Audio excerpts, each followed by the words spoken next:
para po sa pagbabasa ng salita ng Panginoon na siyang pagbabatayan ng ating pong pagbubulay-bulay. Sa umaga po ito ay nais ko pong buksan natin ang ating pong mga banal na kasulatan sa Habakuk Kapitulo 3 mula po sa talatang 18 hanggang sa 19. At ito po ang mababasa natin mula sa salita ng Panginoon. Magagalak pa rin ako at magsasaya dahil si Yahweh ang Diyos na magliligtas sa akin.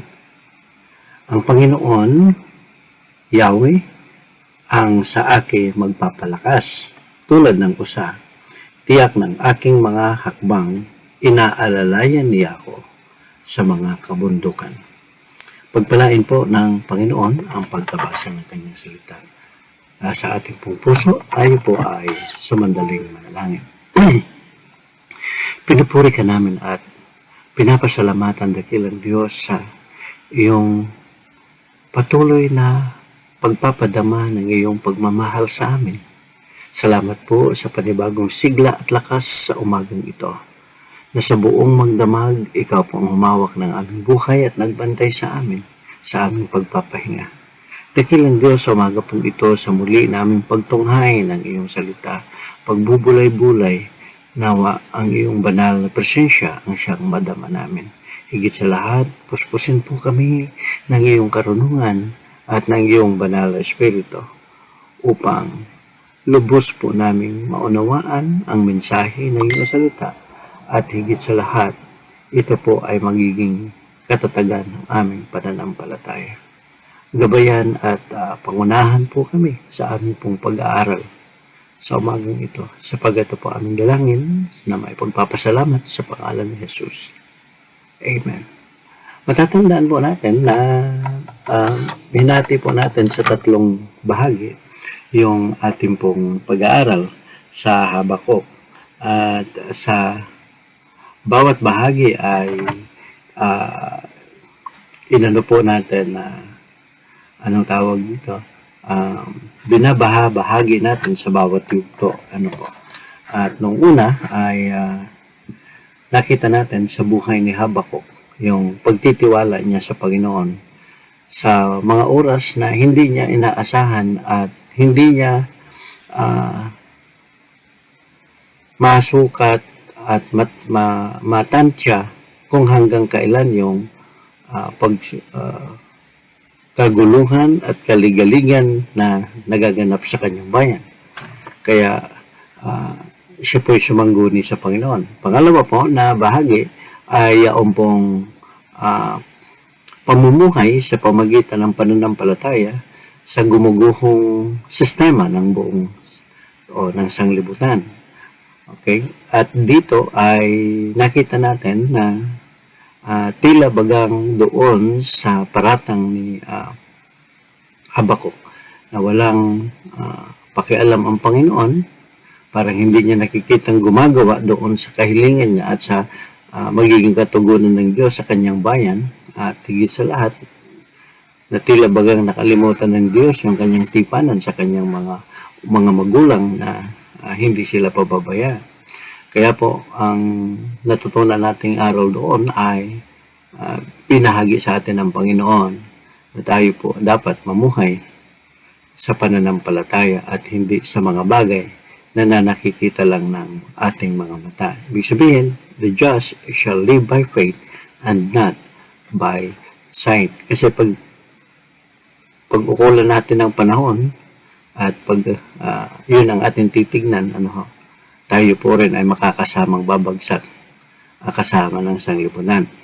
At dito po, dahil nakita niya ang kaguluhan at yung sistema ng kanyang bayan, na tila bagang wala na pong lunas sa talamak nilang kasalanan, ay lubos po ang pag-aalala o kabigatan na mayroon si Habakuk. Subalit napahawi po ito sapagkat ipinakita ng Diyos sa kanya ang kanyang ginagawa o ipinahayag ng Diyos maging ang kanyang plano sa kanya. Kaya nga po na sa ikatlong bahagi ng ating pong pag-aaral na siyang pinakahuli sa aklat ng Habakuk ay yaong pong mula po sa pag-alala tungo sa pagsamba. It came from worries to worship. At dito sabi niya, Sa aralin ito ay makita natin kung paano kumilos ang Panginoon tumugon sa panalangin na kung saan mga kamanghamanghang bagay ay kanya pwedeng gawin para sa katuparan ng kanyang pangako sa atin. Matatandaan po natin nung kahapon ay pinag-aralan natin yung plano ng Diyos. Sabi natin, ang plano ng Diyos ay higit po na mas mainam kaysa sa ating mga plano. Ang ating pong mga plano ay hindi po maabot doon sa isang pamantayan na tulad ng pamantayan natin sa Diyos. Subalit, ang plano po ng Diyos ay higit po nakapagdudulot ng kabutihan sa atin. Bagaman ang mga kaparaanan ay medyo mahirap, mabigat. Subalit, ito po ay tanda na kung saan doon po sa pangako ng Diyos na sabi niya na hindi kita iiwanan ni pababayaan man.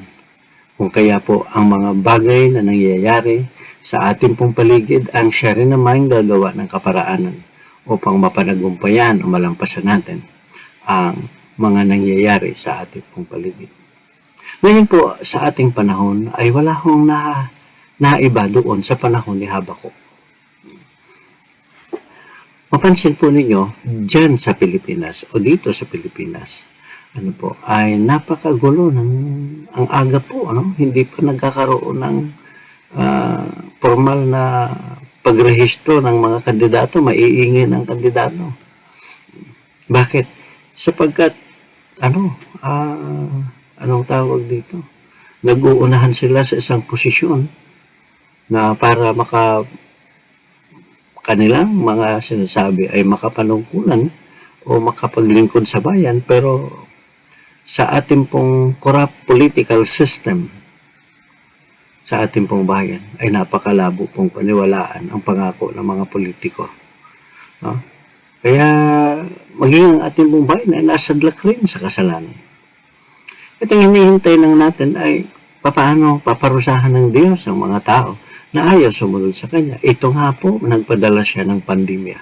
At ang bigat nito, kasi kahit saan. Kahapon po ay nasa Nueva Ecija ko at nagturo sa Bible School at nakikibalita o kumusta doon, ay hindi rin po din sila nakakalabas sapagkat yung kanilang lugar ay nasa ilalim ng granular lockdown. So, talagang hindi ka makalabas. Bakit? Sapagkat iniiwas ng kagawaran na kalusugan ng mga tao ay magsalabas upang hindi sila magkaroon o mahawa o makapitan ng pandemya nito.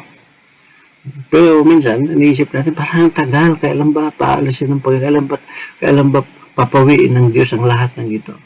Tandaan po natin, ang 1,000 taon natin tao ay katumbas ng isang araw lamang sa Diyos.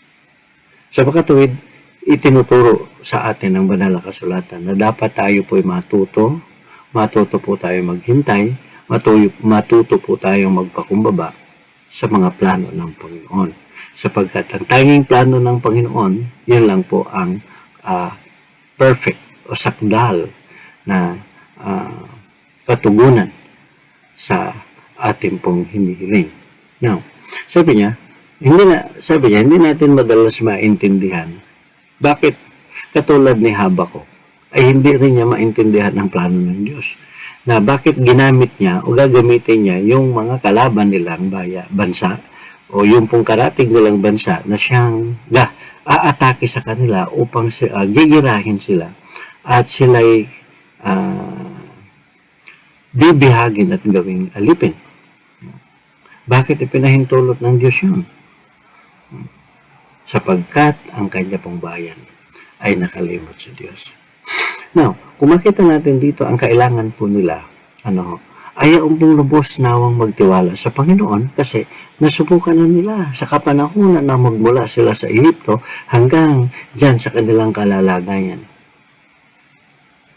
Hanggang ibinigay sa kanila ng Diyos ang isang bayan, ang Kanaan, para sa kanilang sa angkan ni Abraham. Ngunit hindi pa rin sila naging kontento. Tandaan po natin, ang walang kakontentuhan ay wala pong kakontentuhan, ang kanilang buhay ay wala pong patutunguhan.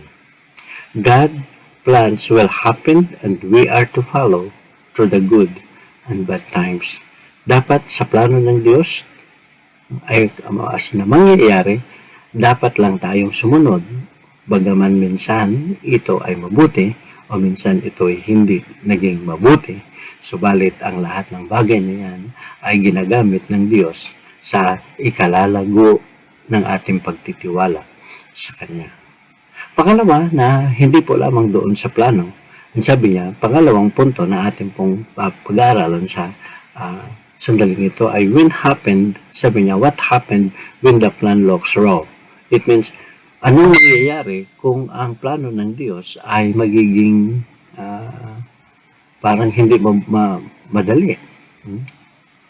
Now, sabi niya, we like it when things go, sabi niya, our way, when things do good. It means, parang ang saya-saya natin kapag lahat ng mga bagay na nangyayari sa buhay natin ay puro mabuti. At lagi natin pinapasalamatan at pinupuri ang Diyos sapagkat nakikita natin at nararamdaman natin ang katiwasayan ng buhay, kagaangan ng buhay, kasaganaan ng buhay. At mas madalas, yun nga, ay napapabuntong hininga tayo at nagpapasalamat sa Panginoon. Kung ang buhay ay madali. Madaling magpuri sa Panginoon at magbigay luwalhati sa Kanya sapagkat ang buhay ay nakikita natin magaan. Subalit, paano kung dumating yung panahon o yung sandali na dadaan tayo sa hirap na kung saan na tila bagang walang magiging kalutasan o katugunan doon sa suliranin na ating taglay. Dito, matutunan natin ang katulad kay Habakuk. Noong kanyang sinalubong ang mga bagay sa buhay niya, una, ang kanyang bayan ay ginapi ng kaaway, ginamit ng Diyos ang Babylonia at ibang karatig bayan o bansa sa kanila. At kung paano niya tinanggap na siya ay magiging kasama sa mga bihag. Nakakatakot yun. Hindi mo alam kung ano mangyayari sa'yo. Di ba? Okay. Now, sa mga sandaling ito, kung ating pong tatanawin ang labas ng ating kapaligiran, kaliwat kanan daming namamatay. Hindi natin alam, baka yung COVID na yan ay nandyan na sa iyong o sa ating mga bakuran. At hanggang ngayon, wala pang lunas ang mga ito. Now, sa mga sa ganitong sandali, paano po natin tanggapin sa ating sarili na ito ay isa sa plano ng Diyos at kalooban ng Diyos? Kasi minsan ang kaisipan natin, ay gagawin niya ng Diyos kasi ang Diyos ay mapagmahal. Tama. Ang Diyos po ay pag-ibig. Tama. Siya po ang Diyos ay mahabagin. Tama. Siya po ang Diyos na sagana sa kanyang biyaya. Tama rin po. Pero siya din po ang Diyos ng hustisya. He is a God of justice. Ayan, tatamaan na tayo dyan. Bakit? Kasi po minsan sa ating pong pagtataliwakas, sa ating pong pagtalikod sa Panginoon, ay nagiging sanhi na kung tayo po ay napapalayo sa Kanya, ay nakakalimutan natin ang Panginoon. Saka lang minsan, naalaala natin ang Panginoon sa panahon ng kasaganaan. Ngunit sa panahon ng kahirapan, o minsan sinasabi nga natin dito, pag dumating ang pagsubok, tila bagang napakahirap nating malampasan. Anong mangyayari sa mga plano ng Diyos kung ito ay naging mabigat? Yung hindi naging madali. Kung titignan natin ang ating pong buhay ay medyo may komplikasyon, no? Complicated. Now, instead of turning to God, most of the time, we try to take things into our own hands. Minsan, imbes na tayo po ay bumaling sa Diyos, sinusubukan natin ang lahat ng ating kaparaanan. Ito yung minsan na ng tao, yung ugali ng tao. Na kung saan ang maganda ang pakiramdam, sige lang. Diba? Meron nang nararamdaman, hindi pa ginagawa ng paraan o pumunta o kumonsulta sa ating mga manggagamot o sa doktor. Ngayon, mas mahirap sa sitwasyon natin ngayon, mga kapatid, sa dahilan, pag nagpakonsulta, nilalagnat ka lang, nagpakonsulta ka, COVID na agad. Di ba? Now, ngayon, ano mga kaparaanan na pwede natin gawin? Habang hindi pa ito malala at maagapan pa natin, meron tayong tinatawag na home remedy para sa ating mong kalalagayan. So, ito yung siya, ang ibig kong sabihin, minsan, imbis na una, magtiwala sa Panginoon.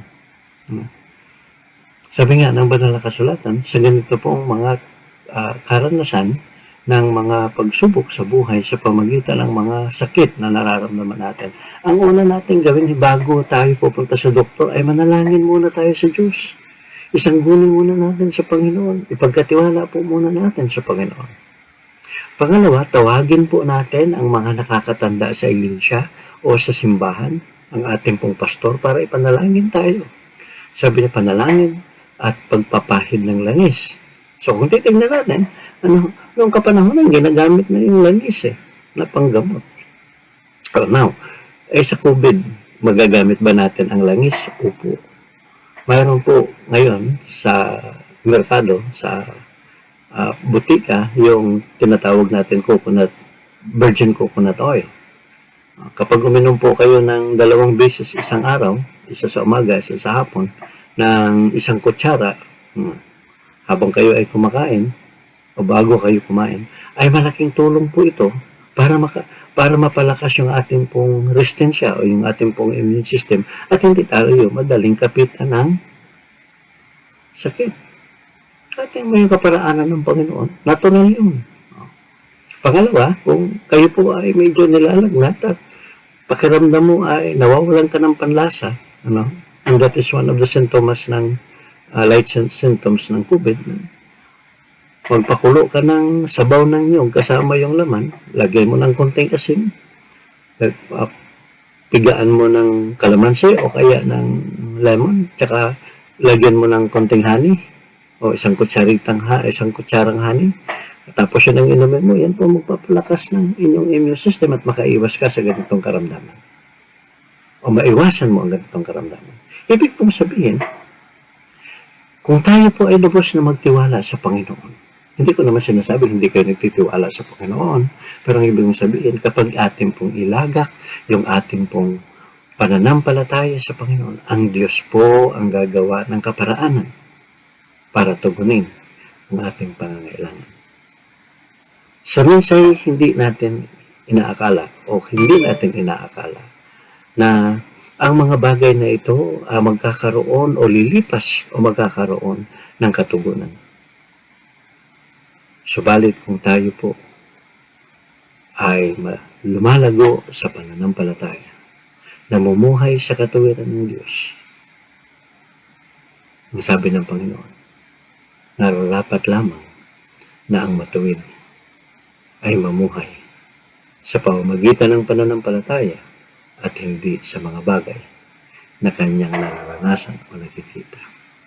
Ang lubos na pagtitiwala sa Panginoon ay yaong pong paglalagak ng ating pong buhay sa kapangyarihan ng Panginoon.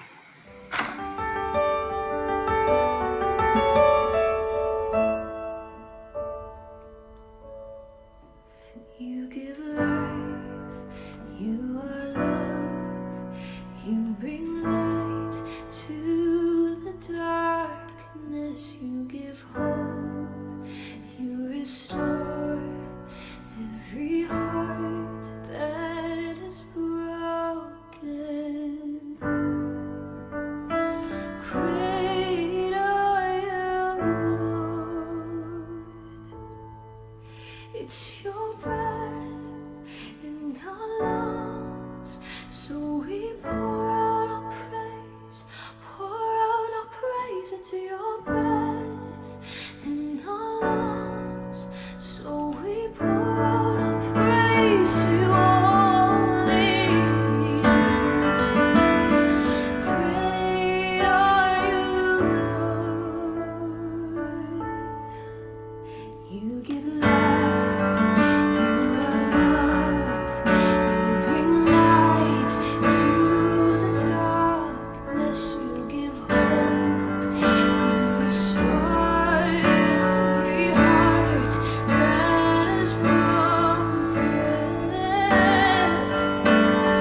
Our hearts will cry, these bones will sing. Great are you, Lord, and all the earth will shout your praise. Our hearts will cry, these bones will sing. Great are you, Lord, and all the earth will shout your praise. Our hearts will cry, these bones will sing. Great are you, Lord. It's your breath in our lungs, so we pour out our praise, pour out our praise. It's your breath in our lungs, so we pour out our praise to you only. It's your breath in our lungs, so we pour out our praise, pour out our praise. It's your breath in our lungs, so we pour out our praise to you only. Great are you, Lord, so worthy of all my praise. Great are you, Lord. Tayo po ay magsara sa panalangin. Tunay nga po, dakilang Diyos, kami lubos na nagpapasalamat sa iyong salita na nahayag sa amin. Na ang tanging nais mong makita sa aming pong buhay, sa aming puso, ay ang pong lubos na magpasakop sa iyong plano, sa iyong kalooban, sapagkat ang iyong plano po ay higit isa sa aming mga nasa isip na kaparaanan. Salamat po, Panginoon, sapagkat ikaw yung Diyos.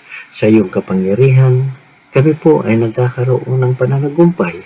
Sa iyong kapangyarihan, kami po ay nagkakaroon ng ibayong pag-asa, sapagkat iyong pangako sa amin na hindi mo kami pababayaan ni iiwanan man. Kayo po ay magbabantay at magkakalinga sa amin hanggang sa dulo ng kapanahunan. Kaya po maraming salamat, Panginoon, sa aming natutunan sa buhay ni Habakuk, na kung saan sa kanyang mabigat na suliranin, sa kanyang pag-aalala, ay napawi po ng pagpuri at pagsamba sa iyo, sapagkat pinakita mo ang iyong katugunan sa kanyang kahilingan at panalangin. Sa aming pong kapanahunan at sa aming pong buhay, Panginoon, salamat. Nagpupuri po kami sa iyo, sapagkat yung mga alalahanin namin sa aming puso ay yun ang pinawi, at ito po'y pinalitan mo ng panalangin, pagpuri at pagsamba sa iyo. Purihin ka, Panginoon, sa lahat ng mga bagay na nangyayari sa aming buhay.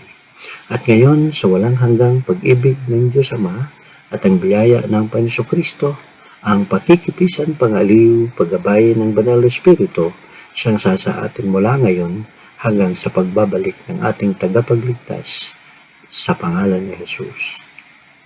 Amen. Sabi po sa unang Pedro, 1 Peter 5:7, sabi niya po dito, casting all your care upon Him, for He careth for you. Iyong ilagak ang iyong kabagabagan o pangamba, sapagkat ang Diyos ang nag-iingat sa atin. Ito po ang ating morning meditation at ako po muli si Pastor Jan. At nawa, ang salita ng Panginoon na siyang nahayag sa atin ay tunay na naging pagpapala sa bawat isa. Magandang umaga po at maraming salamat. At nawa, sa buong maghapon ito, ang patnubay at gabay ng Diyos ang siyang atin.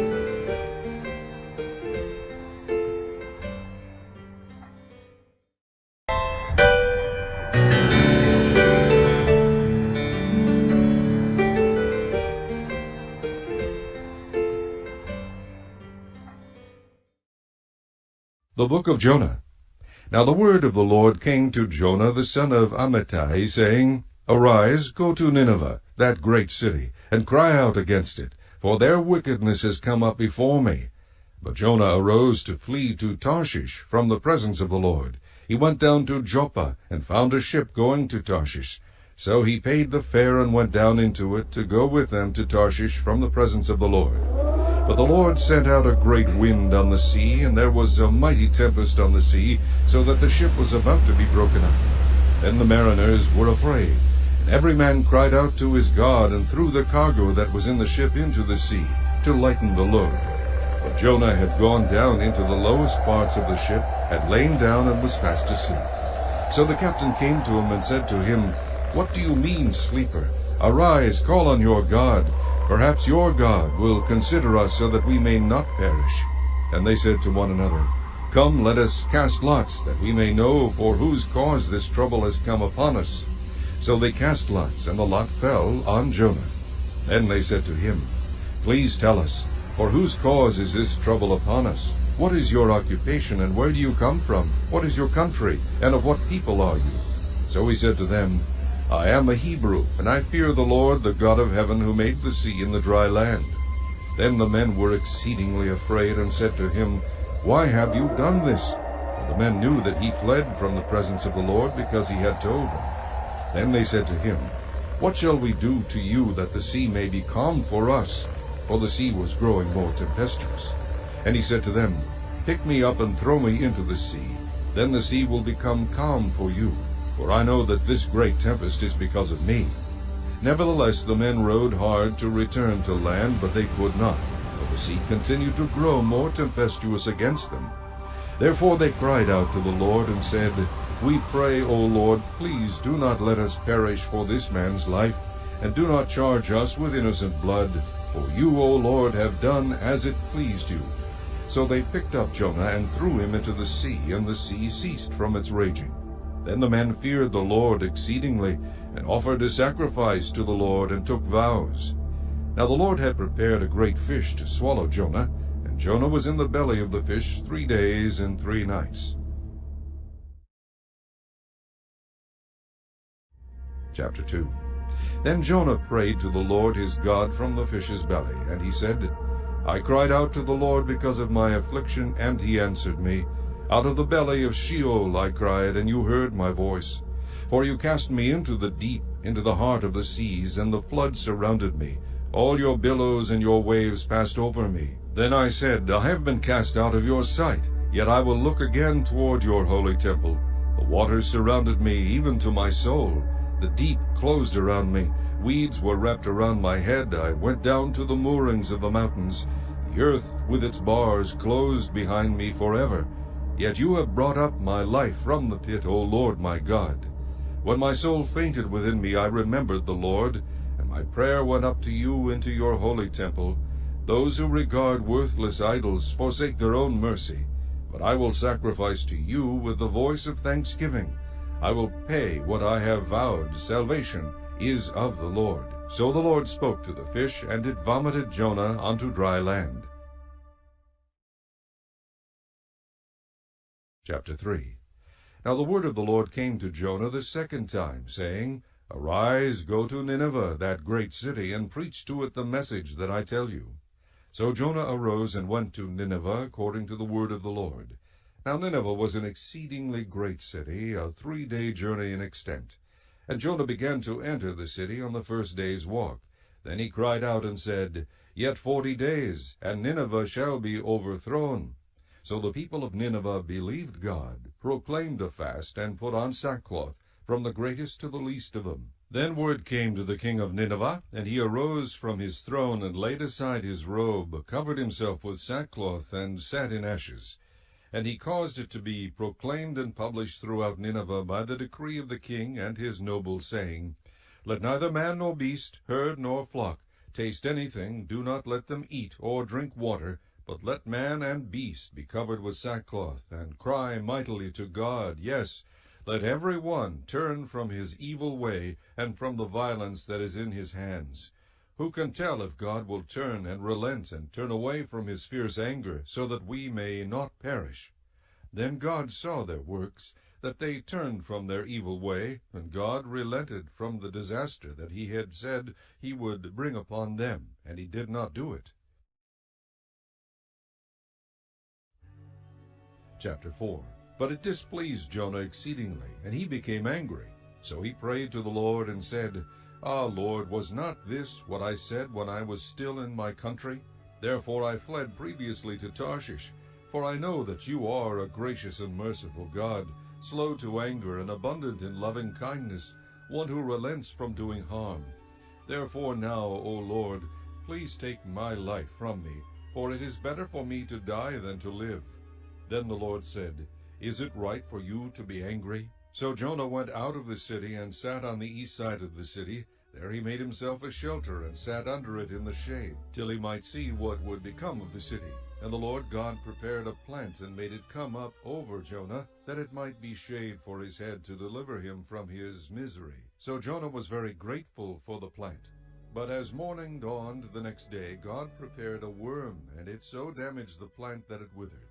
And it happened when the sun arose that God prepared a vehement east wind, and the sun beat on Jonah's head so that he grew faint. Then he wished death for himself and said, It is better for me to die than to live. Then God said to Jonah, Is it right for you to be angry about the plant? And he said, It is right for me to be angry even to death. But the Lord said, You have had pity on the plant for which you have not labored, nor made it grow, which came up in a night and perished in a night. And should I not pity Nineveh, that great city, in which are more than 120,000 persons?